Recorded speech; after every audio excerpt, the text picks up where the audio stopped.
শিখে নেওয়া যাক। আমরা প্রথমে একটু নুন, তারপর প্রথমে একটু মাখিয়ে নিই জল দিয়ে।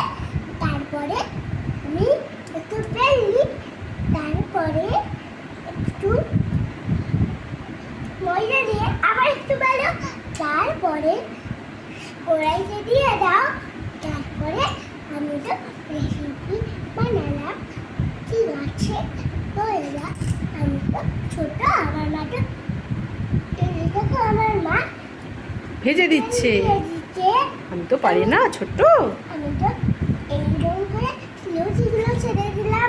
দেখলে আমার মা তেল গরম করে ফেলছে। এবার আমি অল্প ছেড়ে দিলাম। এবার মা রান্না করলো, এবার আমি খাবো।